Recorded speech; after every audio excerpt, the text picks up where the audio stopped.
na siku vilipopotea Bwana akavirejesha maradufu. Sasa leo kazi yetu ni moja tu. Kapu lile la Dorcas limekaa pale, limepambwa vizuri. Rafiki yangu nikwambie, usikae kwenye kiti. Usikae kwenye kiti. Sabato iliyopita, sabato ya juzi, kabla ya jana, ulikuwa pale Gongo la Mboto kwa ajili ya huduma ya sabato. Na ngoja nikwambie, miongoni mwa ombi moja tuliloomba la ile sadaka ni kwamba utakapotoa maradufu Bwana atakupatia mara 7. Wale tu ambao watakuwa na imani na ombi lile watapokea mara 7. Na ngoja nikwambie, baada tu ya ombi, ndume moja ikaenda kutoa, na kabla ya sabato akaniambia, mtumishi, muamala umeingia mara 7, huwa hapa. Halo, inawezekana haujasikia. Una masihala na Mungu wako. Sisi hatuna masihala na Mungu wetu, tunamwamini Mungu aliye hai. Ikiwa waabudu bahari, manabii wa bahari wanafanya vituko, habari gani kwa Mungu wetu wa kweli? Usiwe na mashaka na Mungu wako, usiwe na mashaka. Unachohitajika uwe tu na imani. Bwana Yesu asifiwe. Ile njemba ikaja tena, tumemaliza tu kula, nimesimama na mke wangu hapo, anakuja anasema, mtumishi, ulisema tutakapokuwa na imani tutapata mara 7. Mzigo hapa kabla ya sabato kuisha. Kamwambia akashuhudie mbele za Bwana. Bwana Yesu asifiwe. Si ni mimi, yeye alisema ya ahadi. Usikubali kukaa tunapokwenda kwenye kaburi Dorcas. Usikubali kukaa. Kwa nikwambie, inawezekana ufunguzi wa changamoto yako ilikuwa ni leo tu utakapofanya maamuzi kwenye kapu la Dorcas. Inawezekana, mimi sitaki kusema ndivyo ilivyo, inawezekana ufunguzi wa changamoto yako ni pale tu utakapoliona kapu la Dorcas. Na ngoja nikwambie, huyu Mungu ni wa ajabu sana. Tukamaliza hiyo session, tukafanya session ya pili ya maombi, tukasema wasiokuwa na kazi wiki hii watakapoenda kuweka mkono katika kapu, watakapoweka mkono kwenye kapu, wale watakuwa na imani tu, wiki hii wanapokea kazi. Bwana Yesu asifiwe. Baada ya nusu saa ikaamka jemba moja ikasema yenyewe ndio inaajiri 80% ya kiwanda cha Dangote. Yaani yeye akisema wewe umepata kazi ndio umepata. Bwana Yesu asifiwe. Ikasema kiwanda kile cha simenti cha Tanga 80% yeye ndio wakala wa kuajiri. Halo, sasa mnataka Mungu aseme nini kwenye kanisa hili? Mnataka Mungu ajidhihirishe namna gani kwenye kanisa hili? Toa, utaziona baraka za Bwana isivyoweza kutamkika. Na ndipo njemba moja ikainuka. Huyu bwana ndiye aliyenifurahisha sana. Yeye akasema mimi nimekuja hapa kutoa, na nitatoa mwisho wa mwezi baada ya bosi wangu huyu kunipatia mshahara. Bwana Yesu asifiwe. Na bosi akasema sasa umepata kazi. Unajua namna kuangalia ahadi za Mungu. Sasa yule bwana nikagundua ndiye aliyekuwa serious na yale maombi ya kazi wiki hii. Kwa sababu pale akamwambia mimi nitatoa, akataja ni 200,000 nafikiri, kama mtu wangu yuko hapa atanikumbusha. Ni 200,000. Akasema bosi, sasa bosi, hakikisha mshahara wa kwanza utakaonipatia ninatoa hii nadhiri. Na bosi akainuka akasema umepata kazi. Bwana Yesu asifiwe. Sasa ndio wakaja wale wakina Mwakabanga, wakina Tomaso, kumbe ni kweli hili jamaa linatoa kazi. Wakaenda kubwana CV yangu, akawapangia foleni ya kuku. Sasa hao ni wakina Mwakabanga, sio nyinyi. Najua ni watu wa imani, munde mmeomba mmemaliza. Sasa wakina Mwakabanga ndio wanatokeza sasa. Kumbe haya mambo yanatokeaga kweli.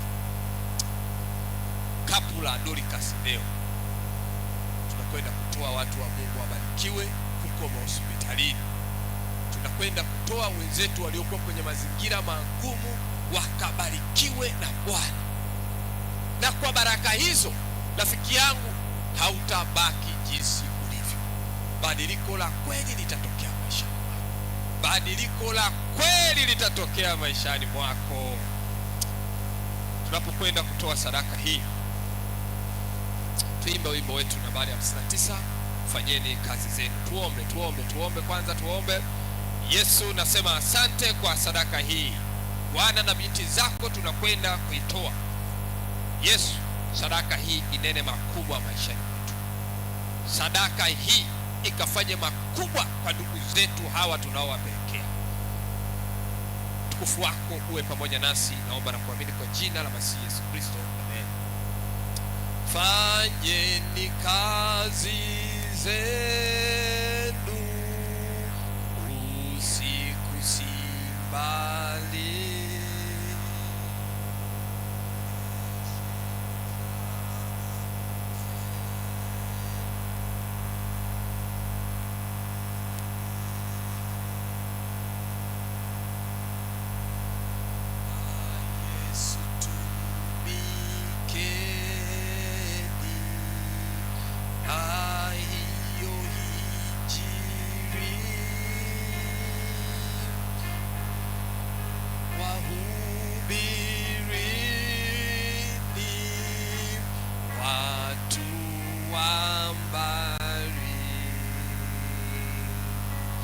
Fanyeni kazi zenu, giza lasogea, na wenzi wenu wamo gizani. Msipoteze dakika hizi, Bwana atarejea mwisho wa kazi. Fanyeni kazi zenu, hivi jua lachwa. Wote walio kwenu apenda Mungu, na sisi tumjuae na tuwafundishe,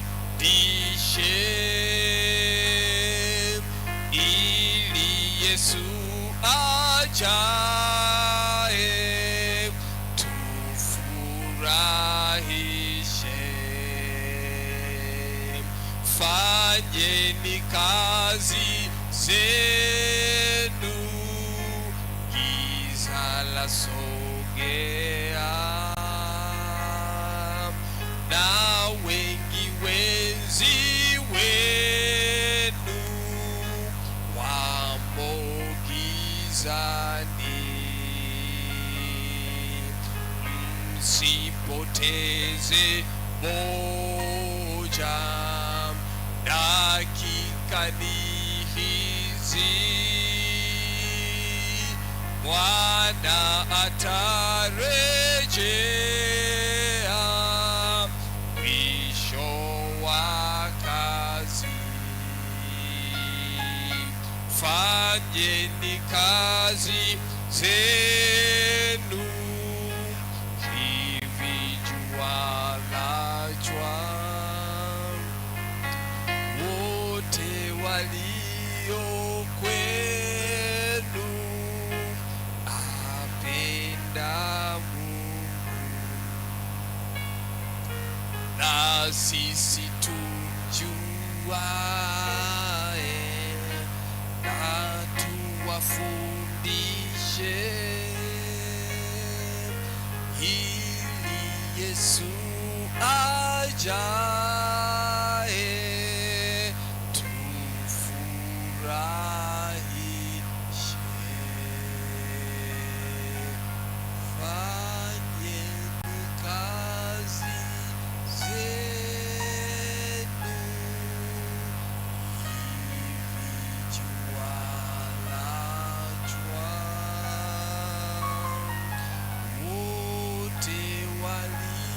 moyo kwenu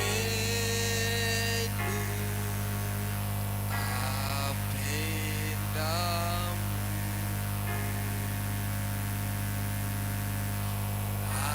sisi tujuae na tuwafundishe,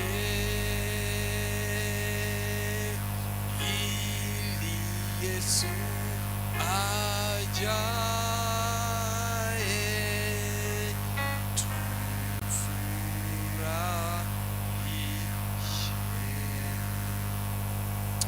Yesu na Mungu wetu wa mbinguni, tunasema asante kwa sadaka hii. Wana na binti zako wametoa sadaka hii. Yesu, ninakusihi, Yesu, ninakusihi usiwaache watoto wako kwenye changamoto zao. Sadaka hii ikafanye baraka maisha. Sadaka hii ikanene yaliyo makubwa maishani mwao Bwana. Yesu, nasema asante hata kwa wale tutakwenda kuoa. Sadaka hii ikafanye baraka katika maisha. Naamini Bwana umeipatia kibali sadaka hii. Naomba na kuamini kwa jina la Masihi Yesu Kristo. Amen. Jamani, Mungu awabariki sana. Mungu awabariki sana. Samueli wa kwanza sura ya 14 na mstari ule wa 6, Biblia inasema. Samueli wa kwanza sura ya 14 na ule mstari wa 6, Biblia inasema, basi Yonathani akamwambia yule kijana aliyemchukulia silaha zake, haya, na twende tukawavukie ngomeni hao wasiotahiriwa. Yamkini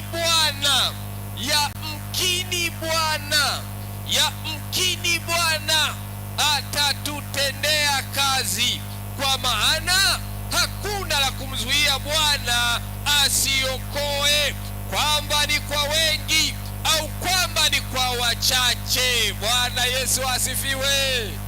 Bwana Yesu asifiwe. Yumkini Bwana atatutendea. Mwambie jirani yako, yumkini Bwana akakutendea. Isikilize, mwambie jirani yako, yumkini Bwana atatutendea. Iwe ni kwa wengi ama ni kwa wachache, yumkini Bwana atakutendea. Bwana Yesu asifiwe. Usiogope jeshi likija kubwa, usiliogope. Iwe ni wengi ama ni nini, wachache, yumkini Bwana akafanyaje? Atakutendea. Yani unachotakiwa uwe na jina la nani? Jina la Bwana. Bwana atakutendea. Usiogope maadui wako, usiogope jeshi unalokwenda kupigana nalo, wawe wengi wawe wachache. Sema, haya nihusu, nachojua yumkini Bwana atafanyaje? Atakutendea. Yumkini Bwana atakutendea. Leo ni sabato ya makambi. Sabato ya makambi, sherehe pekee kwetu sisi Waadventista ambayo imeambatana na baraka za Bwana. Bwana Yesu asifiwe. Hiyo ni sherehe ambayo imeambatana na baraka za Bwana. Sherehe za makambi ama sikukuu za vibanda. Sikukuu za vibanda zina baraka nyingi. Watu wanaweza wakalichukulia sikukuu ya vibanda ni kalenda ya kanisa. Yaani kuna watu wanaichukulia sikukuu ya vibanda kalenda ya kanisa, na matokeo yake washirika tunaendelea kuwa jinsi tulivyo miaka nenda rudi. Laiti tungalijua baraka zilizopo kwenye sikukuu hizi za vibanda, tungalichangamka. Bwana Yesu asifiwe. Sasa leo nataka nikwambie miongoni mwa baraka zilizopo kwenye sikukuu hizi za vibanda. Napenda kuwapa watu shuhuda halisi. Kuna vile visa unavijua vile vya alisimuliwa akamsimulia tena, alafu ndio kikakupata wewe sasa mwinjilisti.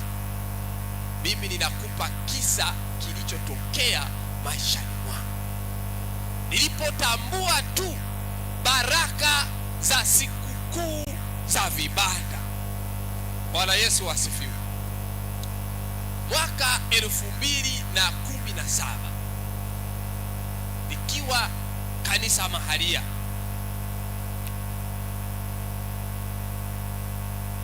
tulialika kwaya kutoka Ukerewe. Sasa kwaya inakaa wapi? Kwaya inakaa wapi? Kama mnavyojua sisi wa saba wazee wa mafungu mengi, lakini tukifika sasa kwenye kwaya itakaa wapi, utasikia kwani kamati ilijipangaje na kwa nini wanalileta dakika za jioni. Mimi nilikataa kuwa wa maswali hayo. Bwana Yesu wasifiwe. Nilikataa kwa jina la Yesu, na leo nakuombea na wewe na ukatae maswali hayo. Kwani unamuuliza Bwana, ni kwa nini leo umeniamsha? Wewe unamuuliza Bwana, kwa nini watoto wangu wanaenda shule na kurudi wazima, wengine wanapata changamoto? Wewe muuliza. Na siku ukitambua maswali ya kumuuliza Bwana, hautabaki jinsi ulivyo. Hautabaki jinsi. Kaa sasa kwenye vikao. Mimi nilikuwa mtu wa mwisho kutoa maoni. Ndipo nikasema mimi maoni yangu kuhusu kwaya ikae wapi? Kwaya ikakae nyumbani kwangu. Bwana Yesu asifiwe. Sasa watu wakaanza, huyu kijana anazungumza nini? Anajua hapa tunazungumza mambo mazito, alafu analeta masihara. Nikawaambia kwaya ikakae wapi? Unajua kwaya inakuja watu wangapi? Nikawaambia nisikilize, mimi nimesemaje? Sasa hayo mambo ya kwaya inakuja na watu wakaa bibi na nusu. Kwaya inakwenda nyumbani kwangu, itakula hapo hapo mchana, asubuhi na jioni mpaka kamilisha.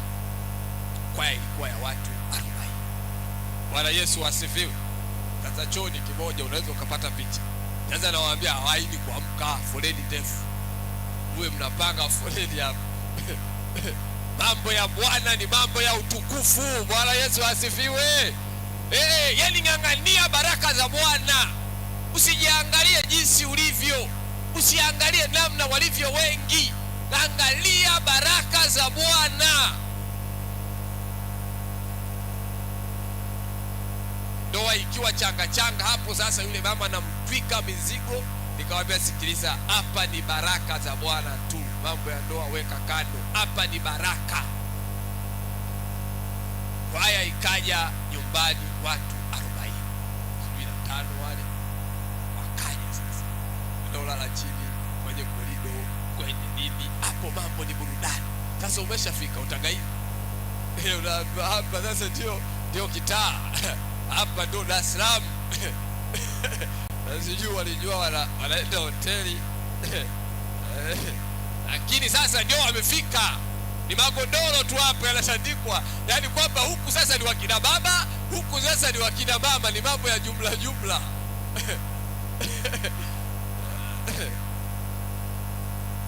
Watu wakakaa hapo, choo sasa ni foleni. Alafu mimi ni kama sijali, yani kama nimekata network yani mimi ni kama nina habari. Jamani, watu wa Mungu mbarikiwe. kambi ambayo halitasaulika, lakini kambi ilijaa baraka tele za Bwana. Bwana Yesu asifiwe. Iwe ni kwa wengi ama ni kwa wachache, Bwana atakutendea. Wachungaji na wao wakasema, na sisi tunakuja kula huko. Bwana Yesu asifiwe. Tunakula huko. Timu ikaongezeka. Unajua wakija wachungaji wanakuja na wazee, kwa chuma vikaongezeka vyuma 10. Halafu kuna wale walimu wa watoto. Sasa hizo ni baraka. Lakini nataka nikwambie habari njema ni kwamba kambi liliisha na wote walikula hapo, na walioishi kwaya nzima iliishi muda wote wa kambi bila changamoto yoyote, na kwaya ilifurahi, na wameenda kutoa kielelezo walipokwenda. Licha ya changamoto kuishi kwa jumla, walitangaza vyema kuliko sehemu yoyote. Ilikuwa ni burudani na shangwe. Kila jioni tunakaa nje hapo, tunagonga muziki, wakati ubwabwa, maharage na kabichi tunakula, na Mungu aliye hai akabadilisha kabichi ikaonekana ni kama samaki. Hivi mpekula, yani vile vitu vinavyokuwa vitamu. Yaani sasa huyo ni Mungu pekee, kwa sababu ulitoa kwa moyo na kwa imani. Kwa kuwa ulitamani baraka za Bwana, Mungu anazibadilisha ziwe tamu zaidi maradufu. Tulikuwa tunafurahi, tulikuwa tunaenjoy, tulikuwa tunabarikiwa. Hakuna aliyelalamika. Tukatengeneza marafiki wengi huko Ukerewe. Tulitengeneza marafiki wengi, watu walibarikiwa. Wewe nikwambie sasa, siku ya mwisho ile timu ikasema, nisikilize Mwakabanga, hatutakuacha jinsi ulivyo. Mwakabanga, hatutakuacha jinsi ulivyo, hatutakuacha. Tunataka tukuombee kituko mbele za Bwana. Bwana Yesu asifiwe. Akasema tukuombeni. Kaambia upendo. Akasema sawa, tukuombea upendo. Tukapiga magoti. Waliomba watoto dabo. Na ujauzito wa kwanza ulishikwa wiki moja baada ya kambi. Bwana Yesu asifiwe. Wewe unaweza usielewe haya, na sio tu kushika, walishikwa mapacha. Na si tu mapacha, walikuwa wa kike na wa kiume. Unataka Mungu akutendee nini? Unataka nini akutendee? Unataka useme Yesu wa kanisa hili la Wasabato hapa Vijibweni anatenda kazi kiasi gani? Unataka usemeje? Yesu anatenda. Yesu wa kanisa hili anatenda. Haujapotea. Leo nakutangazia rafiki, haujapotea. Na hata mke wangu alivyoenda, sio kuambia, alivyoenda hapo hospitali kujifungua, wakasema watoto wamefanyaje? Wameshageuka. Sasa akaende kawaida, mama akagoma, akasema siendi kujifungua kawaida. Daktari bingwa pale wanamfahamu, Dr. Mlema, wale wanaozurura. Na ndipo anaenda kumpeleka kujifungua operation, anakuta mtoto akugeuka. Watoto mapacho akugeuka. Akasema ombeni sana. Malaika wa Bwana alisimama hodari, aliona hatari iliyokuwa tumboni, kwa sababu watu wa Mungu waliomba. Hapa kinachotakiwa iwe kageuka iwe hajageuka, watoto lazima watoke. Hakuna mbambamba. Sinsi tu liliamuliwa na Bwana, litamalizwa na Bwana. Hizo ni miongoni mwa baraka nilizopata kwenye makambi. Wangapi wanataka kupokea baraka za makambi? Mungu awabariki sana. Na iwe hivyo kama matamanio yenu. Na iwe hivyo. Sadaka ya kukarimu wageni tu kwenye kambi ilileta kizaazaa. Bwana Yesu asifiwe. Na nilivyotambua kumbe kwenye makambi huwa kuna baraka nyingi. Watoto walipozaliwa walikutana na kambi lingine. Bwana Yesu asifiwe. Nilipowapeleka kubariki, namwambia mke wangu, tutendeje hapa? Unajua tukifanya kituko tutapata kitu kingine. Sasa mke wangu akaniambia, unataka mapacha wengine? Kabla hapana babu, hawa ni wadogo sana, hapa tutapata kingine. Tukaenda kwenye mji wetu fulani. Sasa hapa kwenye mji, ili eneo ni kubwa sana, na ili eneo kanisa liko mbali. Chola mstari mama, huku patakuwa ni kanisa, huku patakuwa kwetu. Tuchukue hati jamani, hati yenu hapa, kanisa lianze hapa. Bwana Yesu asifiwe. Sasa hivyo vilivyotokea, sitaki kukwambia, utatamani kutoa kwa ajili ya makambi. Bwana Yesu asifiwe. Sitaki kukwambia, na kanisa liko hapo, limeshaanza tayari, limeshaanza. Tulichola mpaka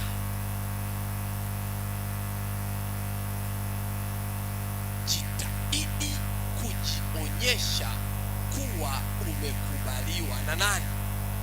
Jitahidi kujionyesha kuwa umekubaliwa na nani? Usikae kizembe hekaluni pa Bwana. Location. Bwana Yesu asifiwe. Nilivyotambua tu leo tutaenda live, nimevaa suti. Location, sijui mashati yenu yale ya kitenge, achana nayo, sasa ni live. Na suti. Kwaya ilivyojua tu leo inaenda live, umeona. Yani nikuja nikwambie, ndivyo inavyotakiwa hekaluni mwa Bwana. Yasiye makapo hapa mnayaacha tu, hayo ndio yana baraka zenu. Leo ni makambi, tunatamani Vijibweni kuwa na makambi mazuri. Bwana Yesu asifiwe. Tunatamani Vijibweni kuwa na makambi ya mfano, watu wabarikiwe, majirani wabarikiwe. Tukiwa tunajiandaa na utoaji huo,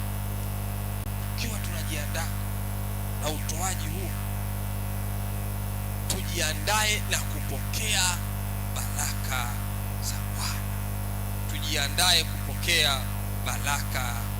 Bwana. Wimbo nambari 49, beti la kwanza na beti la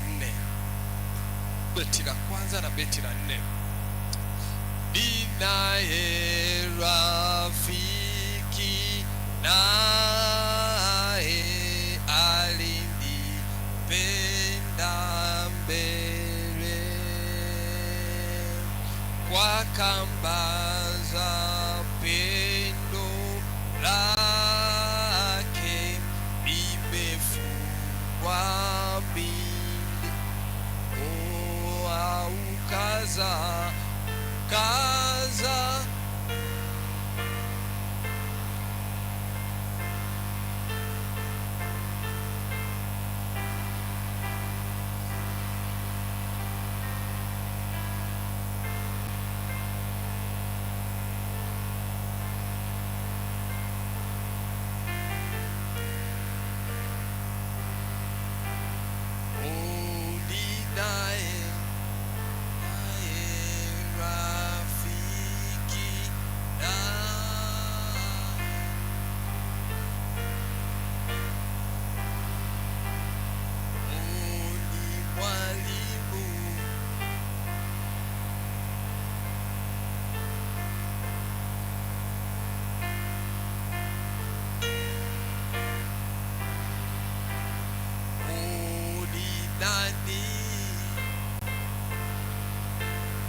Haya tunaposoma ujumbe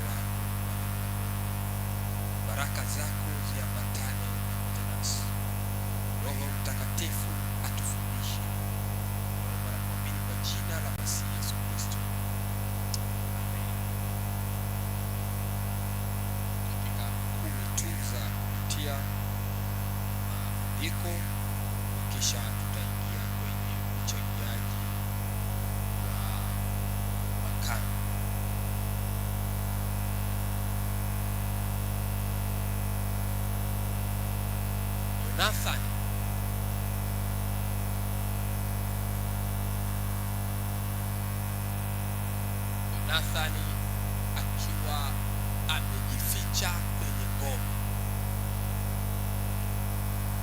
Yonathani akiwa amejificha kwenye ngome, akitazama kulia,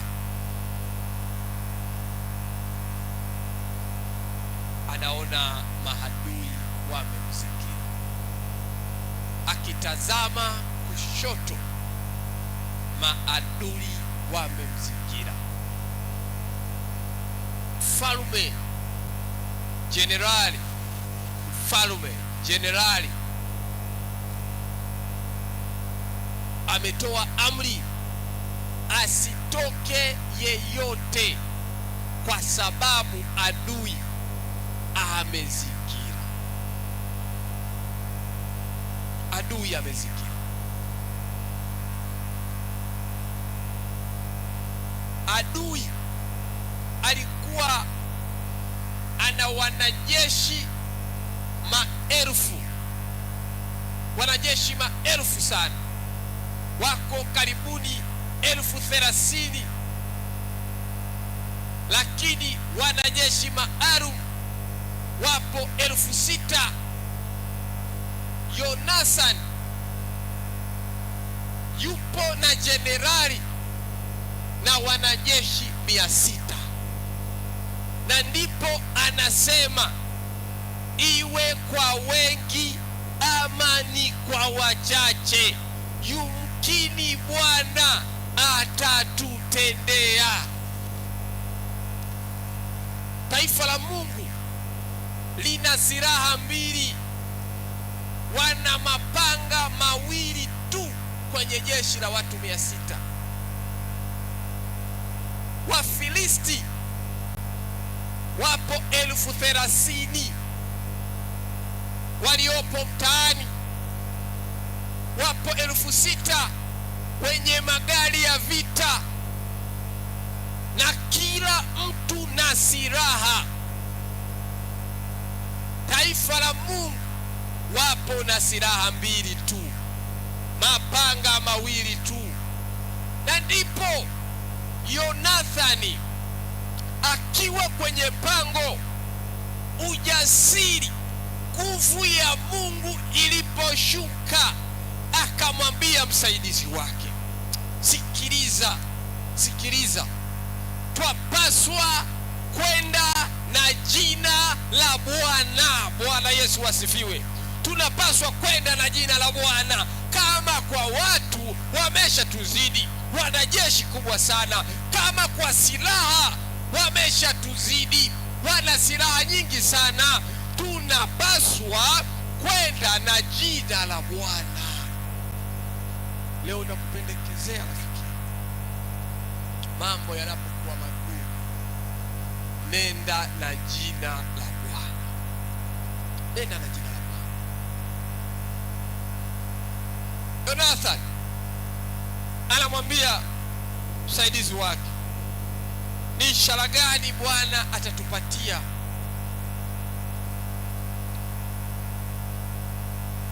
Yonathani akamwambia,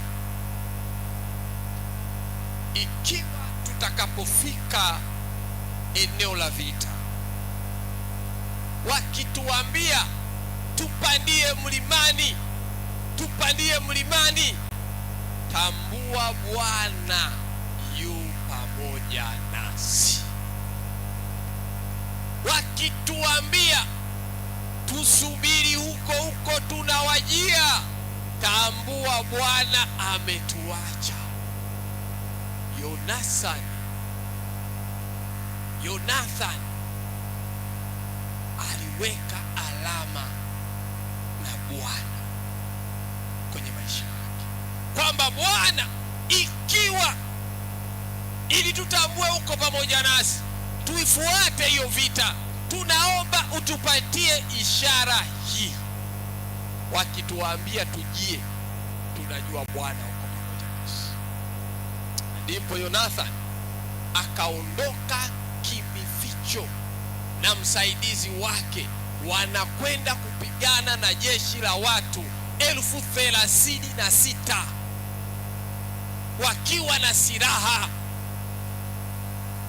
Yonathani wao wana upanga mmoja, wako wawili tu na upanga mmoja. Ndipo wakafika katika uwanda wa vita, wakafika kwenye uwanda wa vita. Yonathani ana mikwala kweli kweli, ana mikwala. Mfalme anaambiwa kijana wako ameenda vitani. Mfalme ameanza kulia akijua amempoteza mtoto wake mpendwa. Yonathani alimwambia mshiriki mwenzake, iwe ni kwa wengi ama ni kwa wachache, yumkini Bwana atatutendea. Bwana Yesu asifiwe. Nikwambie rafiki yangu, usiogope vita, usiogope ukubwa wa jambo. Wenda makambi, tumesema kwamba haya makambi ni milioni 50. Tutawezaje? Mbona tuko wachache?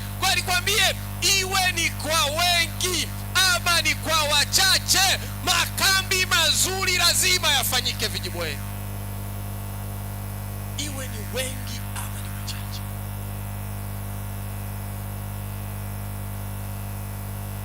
makambi mazuri yatafanyika hapa. Usiangalie mbona wengi sisi ni wa biashara ndogo ndogo, bali kwambie usiangalie hizo, mtazame Bwana. Iwe ni wenye fedha ama wenye fedha kiasi, lakini tunachotaka kujua, makambi mazuri lazima yafanyike Vijibweni, lazima yafanyike Vijibweni. Yonathani akiwa chini ya mlima, ndipo Wafilisti wakasema, tupandieni huku juu. Bwana Yesu asifiwe. Bwana Yesu asifiwe. Ndipo Yonathani akasema, Bwana amewaweka watu hawa mkononi mwetu. Wanatuona sisi ni wawili, lakini watakwenda kukutana na kisanga cha Bwana huko juu. Hapo ndipo Msabato sasa unamkuta ana mabega anaweka hivi, anapotambua sasa Bwana yuko upande wake. Bwana Yesu asifiwe. Yonathani wakaanza kukwea mlima, wakakwea mlima. Katikati ya mlima ni mrefu, silaha ikawa nzito, wakaiachia silaha, wakakwea mlima. Walivyofika juu mlimani, wakalala wote chini, wamechoka, wamelala chini mbele ya majeshi ya watu 36,000 ya Wafilisti, na wote wakiwa na upanga. Wafilisti wakaanza kucheka. Sasa hiki ni kituko gani leo? Leo tumekutana kituko gani leo? Yani hawa ndio wamekuja vitani. Wafilisti wakaanza kucheka. Ngoja nikwambie, Wafilisti hawakutambua zile ndume zilikuja na jina la Bwana. Hawakutambua. Wafilisti hawakutambua. Hawakuwa na macho ya rohoni, hawakuona jeshi lilokuwa na watakatifu wa Bwana. Na ngoja nikwambie, wakati wamekwenda japo tu wawashike, ndipo malaika wa Bwana wakaua maelfu kwa maelfu. Bwana Yesu asifiwe. Huyo ndio Yesu tunayemzungumzia hapa. Wafilisti wakahamaki, ni nani anayatenda haya? Zile ndume zinainuka, hazina panga, zikirusha tu hivi, mtu yuko kule kafa. Wafilisti wakaona miujiza ya Bwana. Iwe ni kwa wengi ama ni kwa wachache, unachotakiwa uwe na jina la Bwana. Kuna watu wako hapa, inawezekana ni mashuhuda wakazini kwao huko, kuna watu wanawachawia kila siku wasipande vyeo, lakini ngoja nikwambie, kila wakiweka uchawi ndipo watu wa Mungu wanapanda zaidi. Ngoja nikwambie, hawakujua hao watu wana jina la Bwana. Hao watu wana jina la Bwana. Kuna watu ngoja nikwambie, na nyinyi labda mabinti hamuwajui, wanachawia binti fulani asiolewe, na wanaimba kwaya pamoja kama wengine ni vikosi vya shule ya Sabato. Kwa nikwambie, na kadiri wanavyochawia ndio washiriki mabinti wa kanisa hili wanazidi kuolewa kila siku. Nini tafsiri yake? Hao mabinti wana jina la Bwana. Tuwe na jina la Bwana, tuwe na jina la Bwana. Kwa nikwambie, inawezekana rafiki yangu mimi hujanielewa, uko pale nyumbani kwako, watu kila siku wanaamka wanamwaga damu kwenye nyumba yako wakisema hii ndume leo haiamki, huyu mama leo haamki. Lakini habari njema ni kwamba kila siku unaamka ukiwa mzima. Wanashangaa ni kwa sababu una jina la Bwana. Kazi ni moja, imarisha mahusiano yako na Mungu. Yale maombi yako ya kuungaunga, yale maombi yako ya kudownload yale, si unayajua? Ukiomba leo ni mpaka mwakani, si unayajua? Ukikutana na msisimuko wa leo wa Sabato ya makambi ni mpaka msisimuko mwingine wa Sabato ya uamsho na matengenezo. Lakini hayo yamekuweka karibu na Bwana, hata ibilisi hapati nafasi. Kazi ni moja, rekebisha mahusiano yako na Mungu, yataamsha hata yale mengine yaliyokuwa mazito maishani.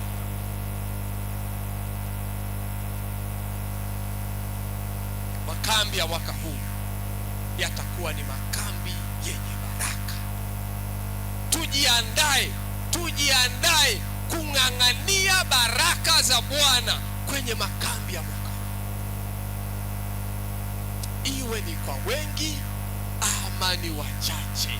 Yumkini Bwana atakutendea, yumkini Bwana atakutendea katika makambi ya mwaka huu. Rafiki yangu nikwambie, kuna watu ambao bado wana changamoto maishani mwao, hata za kupata watoto. Hata kama una miaka 40, miaka 45, usiangalie umri wako, muangalie Bwana, tumbo lako litapokea mtoto.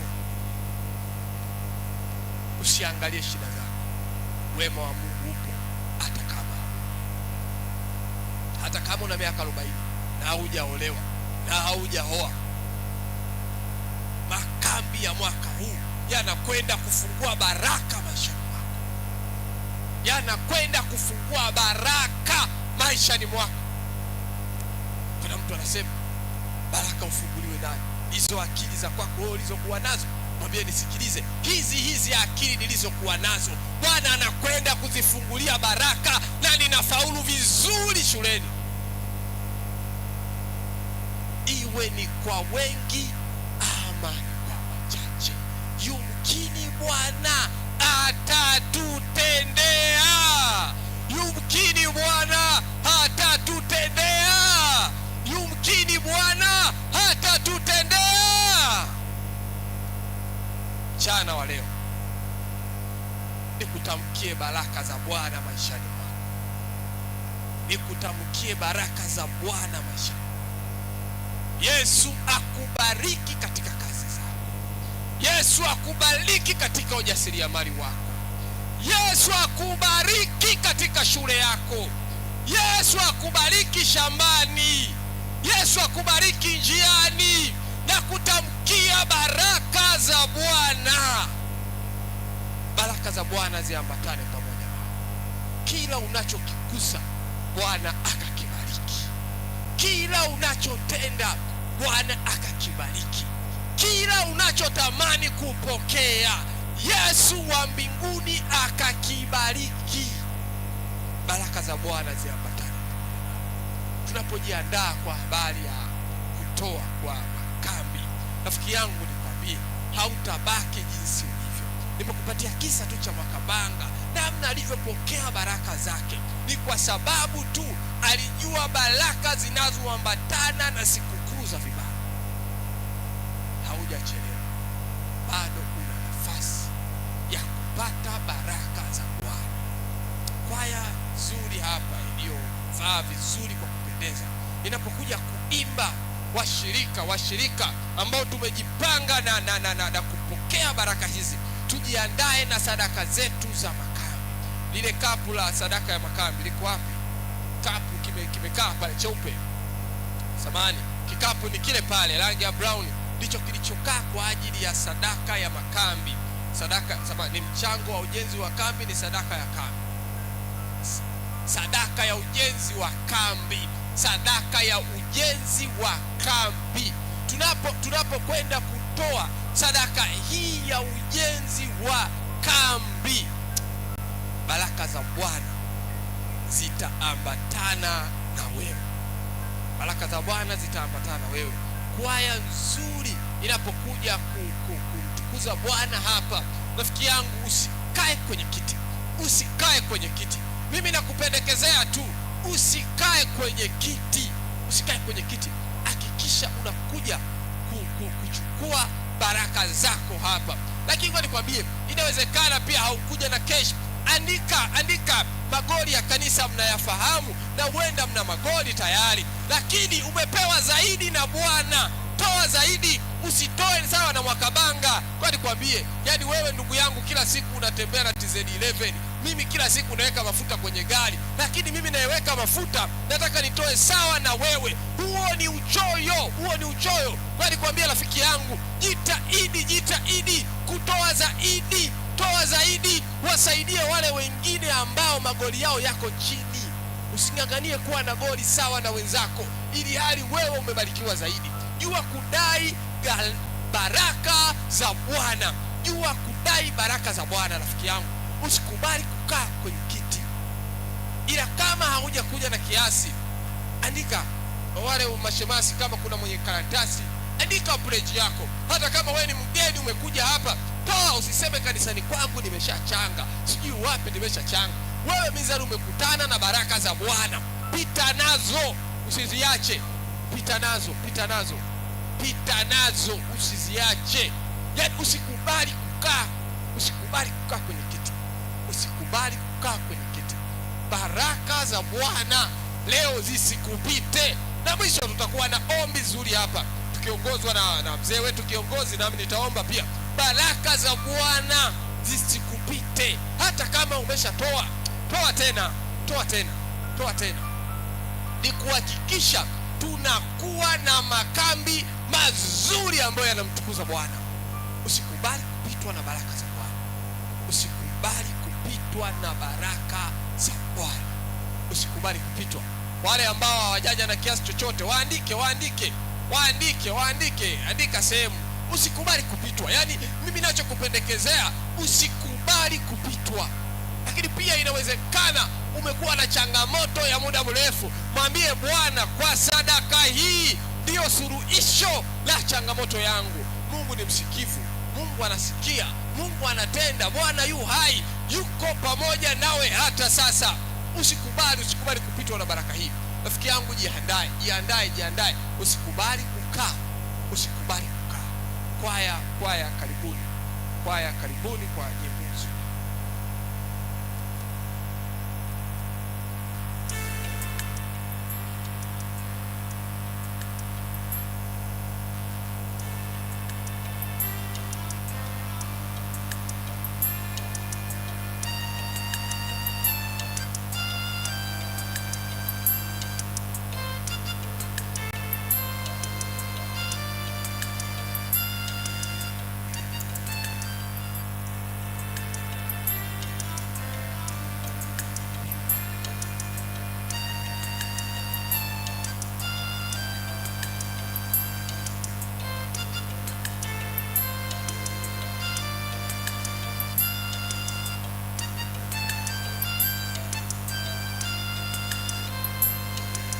Hakika umekuwa nasi Bwana, tungefunuliwa macho tukaona ulivyotuepusha nazo changamoto nyingi, huenda tusingekuwa hai leo. Hakika umekuwa nasi Bwana, tungefunuliwa macho tukaona ulivyotuepusha nazo changamoto nyingi, huenda tusingekuwa hai leo.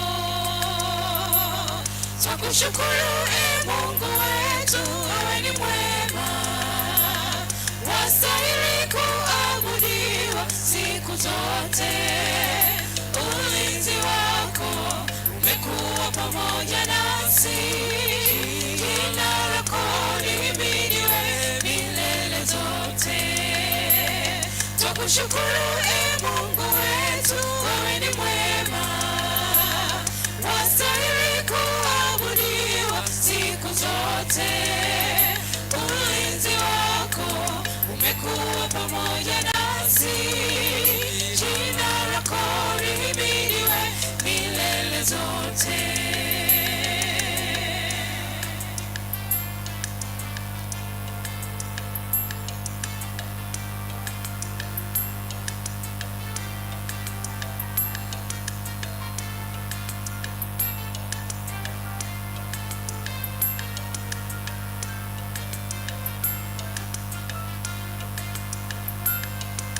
Kuna muda twalalamika sana, tunamlaumu Mungu kwenye shida, lakini twasahau yale mema afanyayo. Tujifunze kushukuru siku zote. Kuna muda twalalamika sana, tunamlaumu Mungu kwenye shida,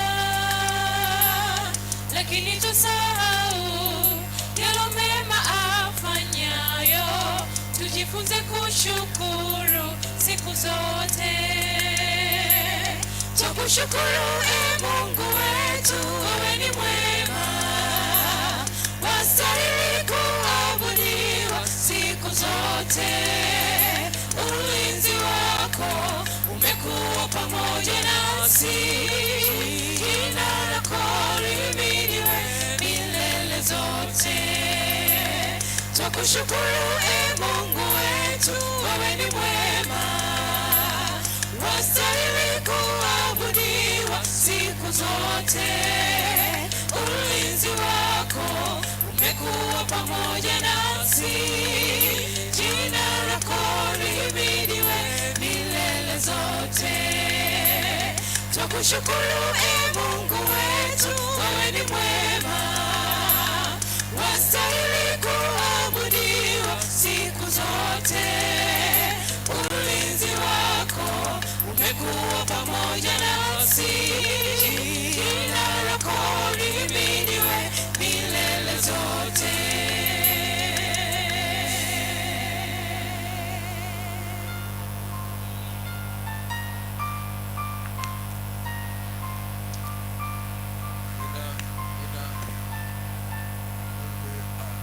Sana wanakwaya na wote waliotoa kwa ajili ya mchango wa kambi, lakini bado watu ambao hakujipanga, lakini mchana tunajua watakuja na sadaka zao, lakini wengine wametamani kuja na sadaka zao Sabato ijayo. Usiache, fanya hivyo. Baraka za Bwana zipo, zinakungoja. Mungu awabariki sana. Mzee kiongozi, ni kualike hapa mbele. Tutaimba wimbo nambari 137, Saheri ya Sala, beti la kwanza na beti la 4. Tutakapomaliza tu beti la kwanza, beti la 4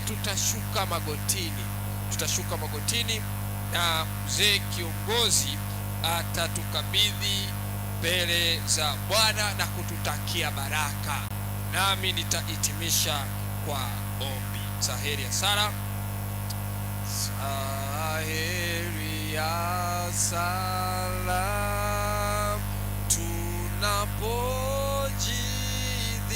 tunapojidhiri kama tukija kwake Yesu rafiki, tukiwa na imani kwamba yu mlinzi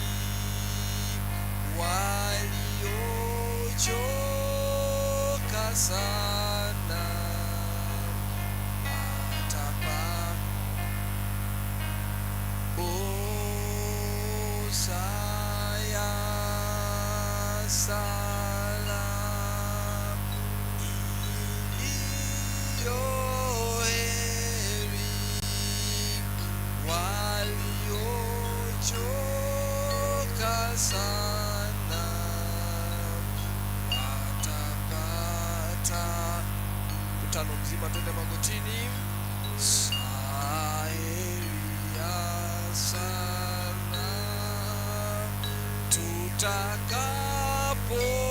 Tutakapopewa mibaraka ya Roho tukimwamini, kwa kuamini kweli hatutaogopa waliochoka sana watapata saya sala iliyo heri waliochoka sana watapata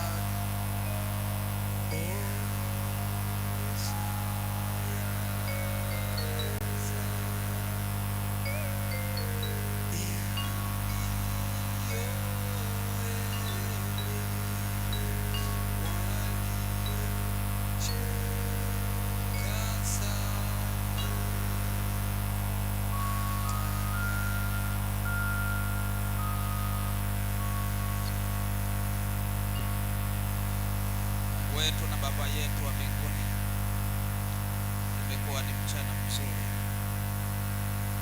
mchana wa kuleta sehemu ya vile ambavyo umetubariki, ili nasi tuibariki kazi yako. Jina lako litukuzwe sana. Watoto wako wa kike na wa kiume mchana wa leo wametoa kwa ishara ya kwamba Bwana wanakupenda, na kwa sababu hiyo ninawaombea mibaraka kwako. Kawapatie mibaraka ya afya, kawapatie mibaraka ya fedha na mali, kawapatie familia njema, watoto wazuri watiifu, kawapatie haja za mioyo yao Bwana, ikiwa ni kazi na mambo mengine wanayotamani katika maisha yao. Bwana, ninakuomba ukawabariki mchana wa leo. Tunashukuru Mungu wetu kutushirikisha katika kazi yako takatifu ambayo wewe mwenyewe ungeweza kuifanya kwa uwezo wako mkubwa, lakini umetuita mmoja mmoja tushiriki katika mpango huu wa wokovu wa kuwaandaa wengine, huku tukijiandaa na sisi wenyewe kuurithi ufalme wako. Mungu wetu, endelea kututumia kwa kadri ya mapenzi yako. Ikiwa yuko mtu mmoja hapa ambaye bado anasitasita katika imani ya kutegemea, tunamuombea mchana wa leo. Imarisha imani yake, tukakutegemee Mungu wetu, iwe katika shida, iwe katika raha, iwe kwa vingi au kwa vichache.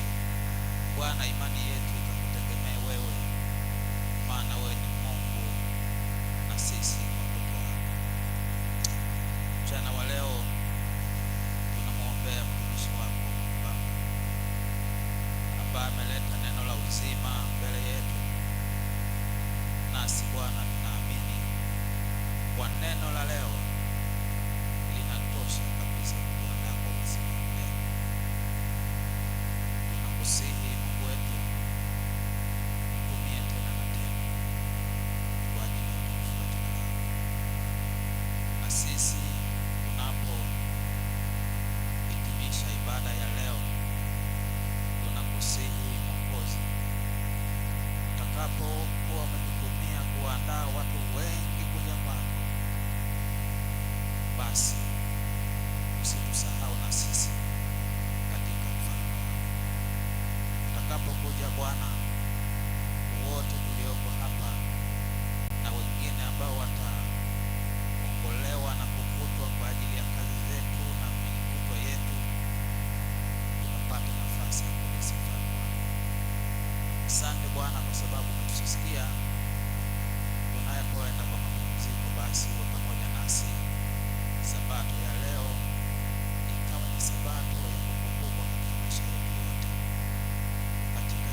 ibada ya leo Bwana umeipatia kibali mbele zako. Wana binti zako, wakubwa kwa wadogo, vijana kwa wazee, tumepokea baraka zako Bwana. Tumepokea baraka zako Bwana. Tunaondoka tukiwa na ushindi wa jina la Bwana. Tunatembea tukiwa na jina la Bwana. Yesu, utukufu wako udumu kuwa pamoja nasi. Tunaondoka tukiwa na ushindi. Yale matumbo yaliyofungwa yamefunguliwa na jina la Bwana. Tunaondoka tukiwa na ushindi. Sisi tusiopata wachumba tumepata wachumba kwa jina la Bwana. Tunaondoka na ushindi. Biashara zetu zinalindwa na Bwana. Baraka zako Yesu zikajae maradufu katika maisha yetu. Wale wenye biashara ndogo ndogo, Yesu ukazikuze biashara zetu. Wale tuliokata tamaa, tuondoke na imani kubwa. Yesu, ibada ya leo utukufu wako ulikuwako na hata sasa upo. Yesu, nakusihi usituache bali tusikie. Tuliokuja tu wadhaifu wa afya zetu, Yesu nakusihi utuponye hata sasa. Utuponye hata sasa. Watu wametoa wenda hata ile senti ya mwisho na hawajui wakiondoka hapa maisha yatakuwaje. Yesu, ninakusihi muujiza ule uliofanya kwa yule mama wa Sarepta ufanye hata kwa watu wako hapa leo. Kuna watu wameahidi Bwana na hawajui watapata wapi. Watendee, watoe nadhiri hii mbele zako Bwana. Mwisho Bwana, tukapata kuwa na makambi wa viwango vya juu ambalo jina lako likatukuzwa katika wewe. Bariki washirika hao wenzangu, bariki uongozi wa kanisa, wazee wa kanisa pamoja na mchungaji. Wapatie njozi na kulisukuma gurudumu hili la Injili Bwana. Kisha washirika wote tuliojitoa kwa kila mtu na aina yake, kuanzia yule shemasi aliyeandaa kanisa mpaka yule aliyeandaa mimbari, hata aliyeandaa tu matangazo, Bwana ukatubariki isivyoweza kutamkika. Tubariki Bwana. Baraka zako ziambatane pamoja nasi. Naomba na kuamini kwa jina la Masihi Yesu Kristo. Amen. Mungu awabariki sana. Baraka za Bwana ziambatane naye.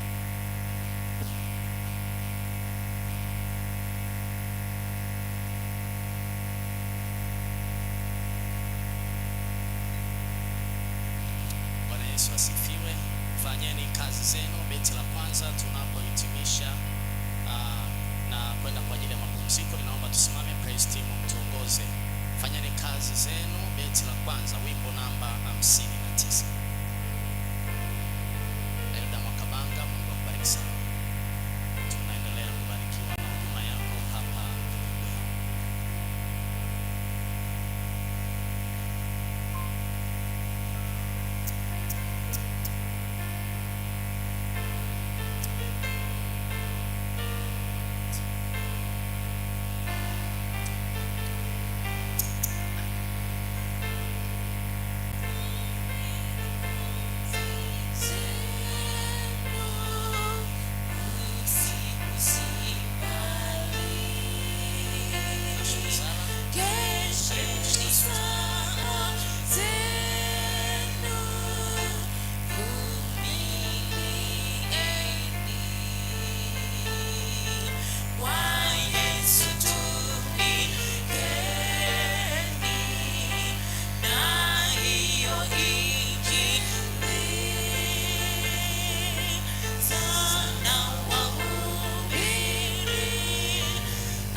na semina maalum itasimamiwa na mzee wetu kiongozi Shadrack Ombeni ni Mzihirwa.